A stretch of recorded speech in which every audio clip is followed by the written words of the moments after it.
el modelo crítico reflexivo. El modelo crítico reflexivo es una corriente innovadora que surge en Inglaterra durante los años 60. La didáctica crítica es todavía una propuesta en construcción que se va configurando sobre la marcha. Es una tendencia educativa que no cuenta con un grado de caracterización que sí se da en los modelos de la didáctica tradicional y de la tecnología educativa. La didáctica crítica plantea analizar críticamente la práctica docente, la dinámica de la institución, los roles de sus miembros y el significado ideológico que subyace en todo ello. Toda situación de aprendizaje es lo que realmente educa. Todos aprenden de todos y fundamentalmente de aquello que realizan en conjunto. La didáctica crítica supone desarrollar en el docente una auténtica actividad científica, apoyada en la investigación, en el espíritu crítico y en la autocrítica. Los componentes de las propuestas de instrumentación son la problemática de los objetivos, la selección y organización del contenido, la elaboración de situaciones de aprendizaje y la problemática de la evaluación. La problemática de los objetivos. Una de las funciones fundamentales que cumplen los objetivos de aprendizaje es determinar la intencionalidad y la finalidad del acto educativo y explicitar en forma clara y fundamentada el aprendizaje que se pretende hacer en un curso.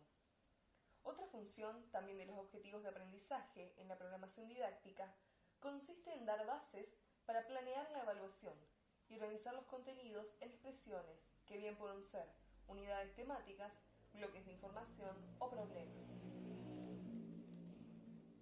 El profesor que emprende la tarea de formular objetivos de aprendizaje tiene que tener en cuenta las siguientes consideraciones: el análisis crítico de la práctica profesional y formular el objeto de conocimiento. La selección y organización del contenido. Uno de los problemas serios al que se enfrenta la propuesta de la didáctica crítica y la educación en general es la relacionada con los contenidos. Es decir, que ante la gran explosión del conocimiento, la variedad de los campos disciplinarios y la influencia de concepciones positivistas vienen a complicar y a comprometer la unidad y el sentido de integración de los contenidos. En nuestra época, por efectos de la carga ideológica, el conocimiento escolarizado se ha fragmentado, impidiendo a profesores y alumnos contemplar la realidad como una totalidad completa y coherente.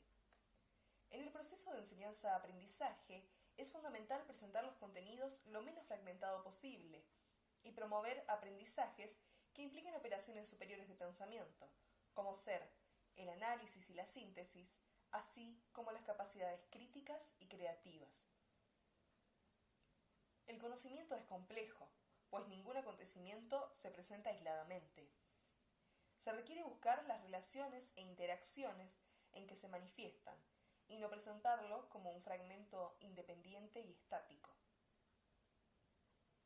La planeación de situaciones de aprendizaje.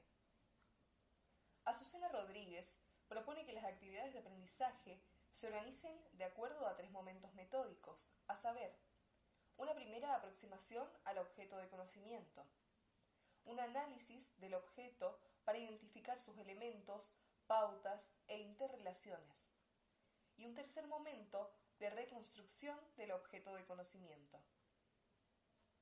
Estos 3 momentos metódicos, aplicados a la organización de situaciones de aprendizaje, son denominados de apertura, de desarrollo y de culminación.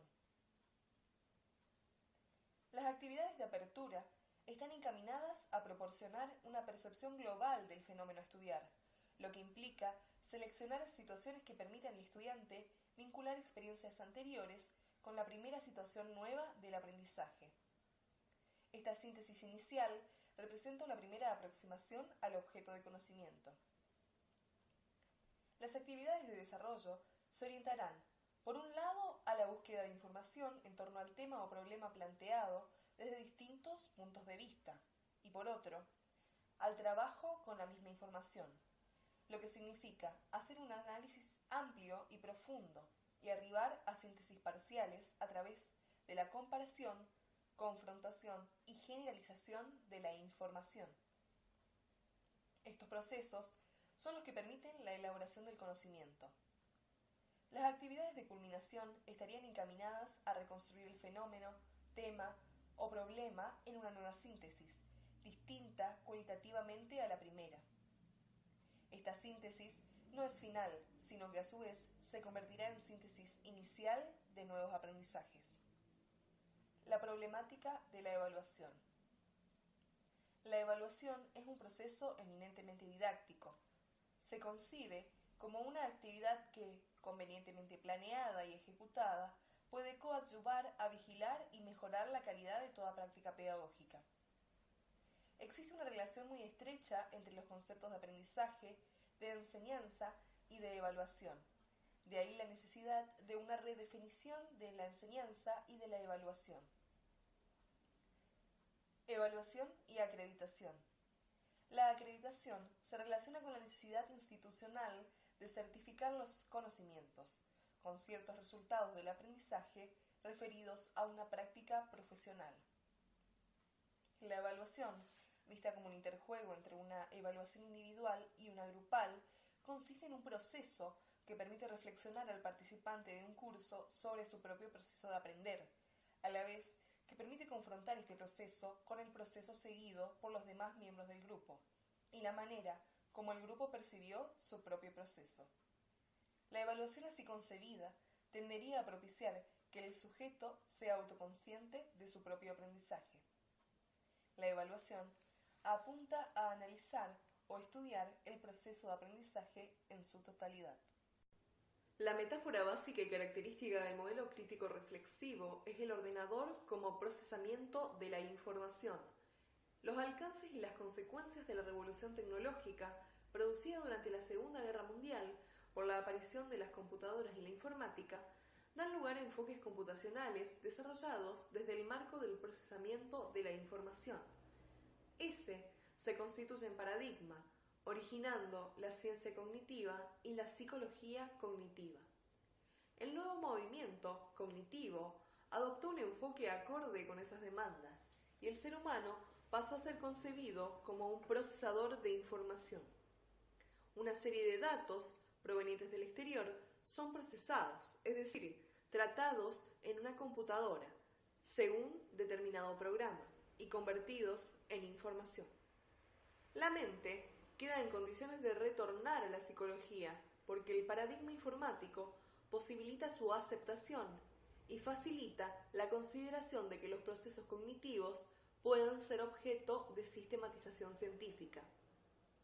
Se toma como supuesto que el ser humano es un procesador de información y que la mente se corresponde con el software de la computadora. El cerebro sería el hardware. La concepción del ser humano como procesador de información está fundada en la analogía entre la mente y el funcionamiento de la computadora. Al poder equiparar ambos funcionamientos, se establece la analogía mente semejante a computadora. La metáfora de la analogía entre mente y computadora sostiene la concepción de una mente que, mediante su programa, procesa información de manera similar a como lo hace una computadora. El hombre y la computadora son sistemas de procesamiento de la información. Ambos son informívoros, es decir, se alimentan de información. En cuanto a las teorías psicológicas que nutren al modelo crítico reflexivo, se ubican las siguientes: la teoría genético-cognitiva y estructural de Jean Piaget, la teoría genético-dialéctica de Vygotsky, el interaccionismo de Mead y el constructivismo. La teoría genético-cognitiva y estructural de Jean Piaget. Este famoso psicólogo suizo estaba preocupado por las razones por las cuales los niños son capaces de resolver ciertos problemas a una determinada edad, o si lo pueden hacer en edades posteriores. Elabora la primera descripción científica coherente y completa del desarrollo intelectual al lógico del niño. Pretende estudiar la génesis del conocimiento desde el pensamiento infantil al razonamiento científico del adulto. Piaget parte de la convicción de que el desarrollo es el resultado de un proceso de construcción por el que el niño va edificando y corrigiendo activamente, a lo largo de etapas de creciente complejidad, los esquemas a través de los cuales interpreta al medio ambiente y actúa sobre él. Centra su investigación sobre la inteligencia y el pensamiento en la búsqueda de conceptos formales que expliquen la conducta. Define dos aspectos interdependientes: la organización y la adaptación como funciones básicas de la inteligencia humana. La organización como proceso de integración de las informaciones y experiencias en sistemas relacionados, y la adaptación, los modos de relacionarse de forma eficaz con el medio ambiente. Esta adaptación se realiza a través de los procesos de asimilación y acomodación. Mediante la asimilación, como proceso de interacción con el medio, las nuevas experiencias son integradas dentro de los conocimientos y capacidades ya adquiridas, y cuando aparecen experiencias nuevas que no pueden integrarse en los conceptos ya existentes, se realiza la acomodación de la nueva respuesta con la experiencia. Esta acomodación posibilita nuevas asimilaciones. Relacionados con los conceptos anteriores, Piaget habla del esquema como el elemento básico de las formas de pensamiento, la estructura básica del conocimiento, que va evolucionando en función de las sucesivas adaptaciones en niveles superiores del desarrollo. A medida que sus esquemas comienzan a organizarse, se convierten en reflejos. Más adelante, cuando el niño busca respuestas a sus necesidades, nacen los esquemas de acción. Cuando estos se hacen complejos e integrados, se puede empezar a hablar de estructuras de conocimiento. Por otro lado, habla del concepto de equilibrio de una estructura intelectual, que se logra cuando las acomodaciones previas permiten la asimilación de la experiencia sin necesidad de modificar la estructura cognitiva, pero el equilibrio es transitorio.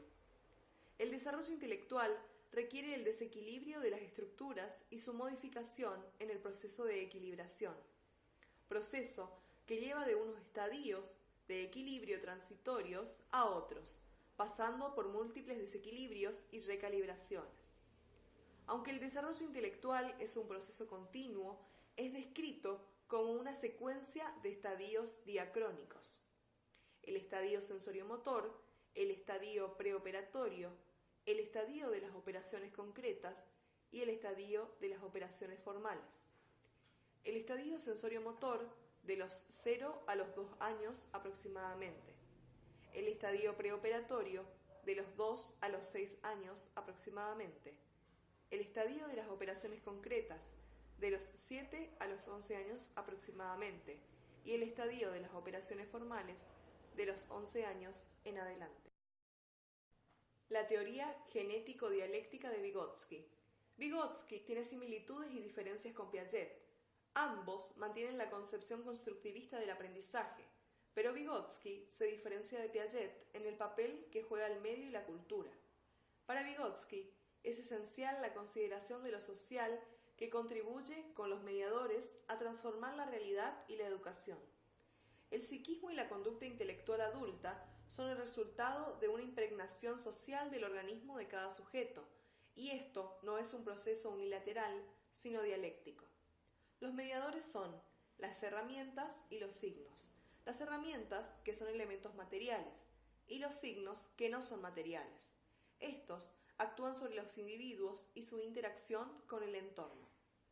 El mundo de la cultura aparta las herramientas y los signos, y es el que da sentido a la enseñanza y al aprendizaje. El aprendizaje es un proceso de internalización de la cultura, y en cada individuo da significado a lo que percibe en función de su propia posibilidad de significación, y a la vez incorpora nuevas significaciones. La internalización se produce a través de una actividad que implica la reconstrucción y resignificación del universo cultural. Este es un proceso interactivo en el que la acción parte del sujeto, pero a la vez está determinada por el mundo exterior. Vygotsky logra equilibrar las posiciones del sujeto y el objeto. El nivel de desarrollo alcanzado no es un punto estable, sino un amplio y reflexivo intervalo. El área de desarrollo potencial o zona del desarrollo próximo. Vygotsky afirma que el aprendizaje engendra un área de desarrollo potencial y estimula procesos internos. El desarrollo sigue al aprendizaje, pues el aprendizaje crea el área de desarrollo potencial. El aprendizaje sería una condición previa al proceso de desarrollo. La psicología genético-dialéctica considera que existe una distancia entre lo que se sabe y lo que se puede saber. Recorrer esta distancia necesita de la acción docente y constituye aprendizaje. Esta concepción concede importancia fundamental al lenguaje, puesto que la palabra es el instrumento más rico de transmisión social. La actividad del individuo es el motor fundamental de desarrollo en su participación en procesos grupales y de intercambio de ideas. Quienes rodean al niño constituyen agentes de desarrollo que guían, planifican y encauzan las conductas del niño. El interaccionismo simbólico. El individuo no nace siendo persona. Según Mead, la persona se forma socialmente, al momento que logra observarse a sí misma como un objeto, es decir, cuando logra un pensamiento reflexivo sobre sí mismo. A través de la comunicación, la persona puede salir de sí, pues la comunicación supone asumir la apertura de la otra persona con la que se está hablando, y desde éste mirarse a uno mismo. El interlocutor es un espejo en el cual observa la propia persona. De esta manera, logra salirse de su propio organismo y mirarse como objeto. A partir del yo social autocreciente de Mead, se desarrolla el self especular, como el sujeto con capacidad de interactuar consigo mismo, forjando así una imagen coherente de sí mismo que pone en interacción con otros. En el curso de esta interacción, lo primero que pone en juego cada participante, junto con su self especular, es su definición de la situación comunicativa. El constructivismo. Es un modelo que sostiene que una persona no es un mero producto del ambiente ni un simple resultado de sus disposiciones internas, sino una construcción propia que se va produciendo día tras día como resultado de la interacción de estos dos factores. El conocimiento es una construcción del ser humano. Esta construcción se realiza con los esquemas que la persona ya posee, es decir, sus conocimientos previos. El modelo constructivista está centrado en la persona, en sus experiencias previas, de las que realiza nuevas construcciones mentales.